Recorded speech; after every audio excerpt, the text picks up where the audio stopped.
നമസ്കാരം. ശബരിമല സ്വർണ്ണപ്പാളി കവർച്ച കേസിൽ പ്രതിപക്ഷ നേതാവ് വി.ഡി. സതീശനെതിരെ മുൻ ദേവസ്വം മന്ത്രി കടകംപള്ളി സുരേന്ദ്രൻ നൽകിയ മാനനഷ്ട കേസ് തുടർവാദത്തിനായി കോടതി ജനുവരി 5 മാറ്റി. തിരുവനന്തപുരം 2ാം അസിസ്റ്റന്റ് സബ് കോടതിയാണ് കേസ് പരിഗണിച്ചത്. കേസ് അവസാനിക്കുന്നതുവരെ സ്വർണ്ണപ്പാളി വിഷയത്തിൽ പ്രതികരിക്കുന്നതിൽ നിന്ന് സതീശന് വിലക്കണമെന്ന് ആവശ്യപ്പെട്ടുകൊണ്ട് കടകംപള്ളി സമർപ്പിച്ച ഇടക്കാല ഹർജിയിലെ വാദമാണ് കോടതി കേട്ടത്. സ്വർണ്ണപ്പാളി മോഷ്ടിച്ചു എന്നതിന് തെളിവുണ്ടെങ്കിൽ കോടതിയിൽ രേഖകൾ ഹാജരാക്കാൻ പ്രതിപക്ഷ നേതാവ് തയ്യാറാകണമെന്ന് കടകംപള്ളി സുരേന്ദ്രന്റെ അഭിഭാഷകൻ കോടതിയിൽ വാദിച്ചു. സ്വർണ്ണപ്പാളി വിഷയം നിയമസഭയിൽ ഉന്നയിച്ചപ്പോഴും ഇക്കാര്യങ്ങൾ വ്യക്തമാക്കിയതാണ്. എന്നിട്ടും ഇത് മറച്ചുവെച്ച് വാർത്താ സമ്മേളനങ്ങൾ വിളിച്ചു തന്നെ അപകീർത്തിപ്പെടുത്തുന്ന തരത്തിൽ പ്രസ്താവനകൾ നടത്തുന്നത് ന്യായീകരിക്കുവാൻ കഴിയില്ല. അത്തരം സമ്പ്രദായം ഒരു രാഷ്ട്രീയ നേതാവിന് യോജിച്ചതല്ലെന്നും അദ്ദേഹം ചൂണ്ടിക്കാട്ടി. കഴിഞ്ഞ തവണ താൻ പറഞ്ഞ കാര്യങ്ങൾ ദൃശ്യമാധ്യമങ്ങൾ വളച്ചൊടിക്കുകയായിരുന്നു. വ്യക്തമായ രേഖകളില്ലാതെ ഇത്തരം മോഷണ ആരോപണങ്ങൾ എങ്ങനെ ഉന്നയിക്കാൻ കഴിയുമെന്ന വാദമാണ് മാധ്യമങ്ങൾ മാറ്റിമറിച്ചതെന്നും അദ്ദേഹം വ്യക്തമാക്കി. 2016 മുതൽ 2021 വരെ കടകംപള്ളി ദേവസ്വം മന്ത്രിയായിരുന്ന കാലയളവിലാണ് സ്വർണ്ണപ്പാളി തിരിമറി നടന്നിട്ടുള്ളതെന്ന് വി.ഡി. സതീശൻ മറുപടി നൽകി. ഉദ്യോഗസ്ഥർക്കും ദേവസ്വം ബോർഡ് അംഗങ്ങൾക്കും ഉള്ളതുപോലുള്ള ഉത്തരവാദിത്തം മന്ത്രി എന്ന നിലയിൽ കടകംപള്ളിക്കുണ്ട്.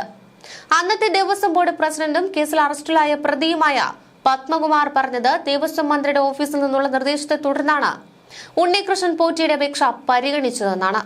ഇതിൽ നിന്നെല്ലാം കടകംപള്ളിക്ക് ഉത്തരവാദിത്തത്തിൽ നിന്ന് ഒഴിഞ്ഞുമാറാൻ കഴിയില്ലെന്ന ഉത്തമ ബോധ്യത്തിന്റെ അടിസ്ഥാനത്തിലായിരുന്നു തന്റെ പ്രസ്താവനയെന്നും സതീശൻ അറിയിച്ചു. കടകംപള്ളിയെ വ്യക്തിപരമായി ആക്ഷേപിക്കുന്നതോ അധിക്ഷേപിക്കുന്നതോ ആയ ഒരു പ്രസ്താവനയും താൻ നടത്തിയിട്ടില്ലെന്നും ഉത്തമ ബോധ്യത്തിൽ നടത്തിയ പ്രസ്താവനയിൽ ഉറച്ചു നിൽക്കുന്നതായും സതീശൻ വ്യക്തമാക്കുന്നു. മാനഹാനി വരുത്തുന്ന പ്രസ്താവന നടത്തിയ സതീശൻ മാപ്പ് പറയണമെന്നും സമാന പ്രസ്താവന നടത്തില്ലെന്ന് ഉറപ്പുവരുത്തണമെന്നും ആവശ്യപ്പെട്ടാണ് കടകംപള്ളി സുരേന്ദ്രൻ കോടതിയെ സമീപിച്ചത്. പ്രസ്താവനയ്ക്ക് 10 ലക്ഷം രൂപ നഷ്ടപരിഹാരവും ഹർജിയിൽ ആവശ്യപ്പെട്ടിരുന്നു. കോടതി ക്രിസ്മസ് അവധിക്ക് ശേഷം ജനുവരി 5 കേസ് വീണ്ടും പരിഗണിക്കും. തിരുവനന്തപുരം 2ാം അസിസ്റ്റന്റ് സബ് കോടതിയാണ് കേസ് പരിഗണിച്ചത്. കേസ് തീരുന്നതുവരെ സ്വർണ്ണപ്പാളി വിഷയത്തിൽ സതീശൻ പ്രതികരിക്കുന്നത് തടയണമെന്നാവശ്യപ്പെട്ട് ഇടക്കാല ഹർജിയിലെ വാദമാണ് കോടതി കേട്ടത്. സ്വർണ്ണപ്പാളി മോഷ്ടിച്ചുവെന്നതിന് തെളിവുണ്ടെങ്കിൽ കോടതിയിൽ രേഖകൾ ഹാജരാക്കാൻ പ്രതിപക്ഷ നേതാവ് തയ്യാറാകണമെന്നാണ് കടകംപള്ളി സുരേന്ദ്രന്റെ അഭിഭാഷകൻ കോടതിയിൽ വാദിച്ചത്. സ്വർണ്ണപ്പാളി വിഷയം നിയമസഭയിൽ ഉന്നയിച്ചപ്പോഴും ഇക്കാര്യങ്ങൾ വ്യക്തമാക്കിയതാണ്. എന്നിട്ടും ഇത് മറച്ചുവെച്ചുകൊണ്ട് വാർത്താ സമ്മേളനങ്ങൾ വിളിച്ചു തന്നെ അപകീർത്തിപ്പെടുത്തുന്ന തരത്തിൽ പ്രസ്താവനകൾ നടത്തുന്നത് ന്യായീകരിക്കാൻ കഴിയില്ല എന്നാണ് വ്യക്തമാക്കിയത്. ഇതിനിടെ ശബരിമല സ്വർണ്ണക്കൊള്ളക്കേസിലെ 3 പ്രതികളുടെ ജാമ്യ ഹർജിയും ഹൈക്കോടതി തള്ളിയിരിക്കുകയാണ്. ദേവസ്വം ബോർഡ് മുൻ പ്രസിഡന്റ് എൻ വാസു, മുൻ അഡ്മിനിസ്ട്രേറ്റീവ് ഓഫീസർ മുരാരി ബാബു, മുൻ തിരുവാഭരണ കമ്മീഷണർ കെ.എസ്. ബൈജു എന്നിവരുടെ ജാമ്യ ഹർജിയാണ് ജസ്റ്റിസ് എ. ബദറുദ്ദീൻ തള്ളിയത്. ഉത്തരവിന്റെ വിശദാംശങ്ങൾ പുറത്തുവന്നിട്ടില്ല. ശബരിമലയിലെ ദ്വാരപാലക ശില്പങ്ങൾ, കട്ടിളപ്പാളികൾ എന്നിവിടങ്ങളിലെ സ്വർണ്ണ കവർച്ചയ്ക്ക് ആവശ്യമായ സൗകര്യങ്ങൾ ഒരുക്കിക്കൊടുത്തുന്ന കേസിലാണ് പ്രതികൾ ജാമ്യ ഹർജി നൽകിയത്. നേരത്തെ സെഷൻസ് കോടതി ഇവരുടെ ജാമ്യ ഹർജി തള്ളിയിരുന്നു. ശ്രീകോവിലിലെ കട്ടിളപ്പാളികൾ ചെമ്പ് പാളികൾ എന്ന പേരിൽ സ്വർണ്ണ പൂശാനായി കൈമാറിയ കേസിൽ 3ാം പ്രതിയാണ് എൻ വാസു. കട്ടിളപ്പാളിയിലെ സ്വർണ്ണപ്പാളികൾ ചെമ്പാണെന്ന് എഴുതാൻ കമ്മീഷണറായിരുന്ന എൻ വാസുവാണ് നിർദ്ദേശം നൽകിയതെന്ന് കണ്ടെത്തിയതോടെയാണ് അദ്ദേഹത്തെ കേസിൽ പ്രതിയാക്കിയത്. ദ്വാരപാലക ശില്പങ്ങളിലെ സ്വർണ്ണപ്പാളികൾ കൈമാറിയ കേസിൽ 2ാം പ്രതിയും ശ്രീകോവിലിന്റെ കട്ടിളപ്പാളികൾ കൈമാറിയതിൽ 6ാം പ്രതിയുമാണ് മുരാരി ബാബു. 7ാം പ്രതിയാണ് കെ.എസ്. ബൈജു. 2019 മഹസർ തയ്യാറാക്കുന്ന സമയത്തും പാളികൾ ഉണ്ണികൃഷ്ണൻ പോറ്റിയുടെ പക്കൽ കൊടുത്തുവിട്ട സമയത്തും ബൈജുവായിരുന്നു തിരുവാഭരണം കമ്മീഷണർ. മുരാരി ബാബുവും ബൈജുവും 2 കേസുകളും ജാമ്യ ഹർജി സമർപ്പിച്ചിരുന്നു. സ്വർണ്ണപ്പാളികൾ പൊതിഞ്ഞത് എന്ന് രേഖപ്പെടുത്തുന്നതിന് പകരം ചെമ്പ് എന്ന് രേഖപ്പെടുത്തിയതിൽ ദേവസ്വം ബോർഡ് ഉന്നതർക്ക് പങ്കുണ്ടെന്ന വാദമാണ് പ്രത്യേക അന്വേഷണ സംഘം കോടതിയിൽ ഉന്നയിച്ചത്. അന്വേഷണ സംഘം നിർണായക ഘട്ടത്തിലാണെന്നും ഇത്തരത്തിൽ ഈ ഒരു സമയം പ്രതികൾക്ക് ജാമ്യം നൽകിയാൽ അത് അന്വേഷണത്തെ പ്രതികൂലമായി ബാധിക്കുമെന്നും നിലപാടെടുക്കുകയായിരുന്നു. അതേസമയം നടപടിക്രമങ്ങൾ പാലിക്കുക മാത്രമാണ് തങ്ങൾ ചെയ്തതെന്നാണ് പ്രതികളുടെ വാദം. അറിയാവുന്ന കാര്യങ്ങൾ മാത്രമാണ് രജിസ്റ്ററിൽ രേഖപ്പെടുത്തിയത്. ഇക്കാര്യത്തിൽ ഒറ്റയ്ക്ക് തീരുമാനം എടുത്തിട്ടില്ല. സ്വർണ്ണപ്പാളികൾ പൊതിഞ്ഞതാണ് എന്നതിന്റെ രേഖാമൂലം തെളിവുകളില്ല, മൊഴികൾ മാത്രമാണുള്ളതെന്നും പ്രതികൾ വാദിച്ചെങ്കിലും ജാമ്യം അനുവദിക്കേണ്ടെന്ന തീരുമാനത്തിലേക്കാണ് കോടതി എത്തിയത്. സ്വർണ്ണ പൊതിഞ്ഞവയെ ചെമ്പ് പാളികൾ എന്ന് വിശേഷിപ്പിച്ച് ദ്വാരപാലക ശില്പങ്ങൾ ഉണ്ണികൃഷ്ണൻ പോറ്റിക്കും കൈമാറുവാൻ 2019 ജൂലൈ 3 തീരുമാനിച്ചതിൽ ദേവസ്വം ബോർഡ് അംഗങ്ങൾക്കും പങ്കുണ്ടെന്ന് നേരത്തെ മറ്റൊരു ജാമ്യ ഹർജി പരിഗണിച്ചുകൊണ്ട് കോടതി വ്യക്തമാക്കിയതാണ്.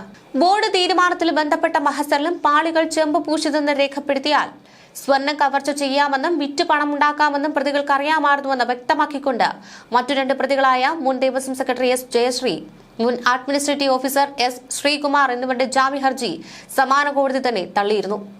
കേസിലെ മറ്റൊരു പ്രതി എ. പത്മകുമാറിന്റെ ജാമ്യാപേക്ഷയും ഹൈക്കോടതിയുടെ പരിഗണനയിലുണ്ടായിരുന്നു. ഇതിനിടെ ശബരിമലയിലെ സ്വർണ്ണക്കൊള്ളയിലെ അന്വേഷണം ഇ.ഡി. ഏറ്റെടുക്കും. കൊല്ലത്തെ വിജിലൻസ് കോടതി ഇഡി അന്വേഷണത്തിന് അനുമതി നൽകിയിട്ടുണ്ട്. ഇഡിക്ക് മുഴുവൻ രേഖകളും നൽകുവാനാണ് കോടതി ഉത്തരവ്. ക്ഷേത്രത്തിലെ സ്വർണ്ണ വിഹിതത്തിൽ വൻ തിരിമറി നടന്നെന്ന ആരോപണത്തിൽ എൻഫോഴ്സ്മെന്റ് ഡയറക്ടറേറ്റ് നേരിട്ട് രംഗത്തേക്ക് ഇനിയെത്തും. സ്വർണത്തിന്റെ ഉറവിടവും വിനിയോഗവും ഇഡി കണ്ടെത്തും. ഇത് സംസ്ഥാന സർക്കാരിനും ദേവസ്വം ബോർഡിനും കടുത്ത വെല്ലുവിളിയായി മാറും. സംസ്ഥാന സർക്കാരിന് വലിയ തിരിച്ചടിയാണ് തീരുമാനം. ഇഡി അന്വേഷണത്തെ പ്രത്യേക അന്വേഷണ സംഘം എതിർത്തിരുന്നു.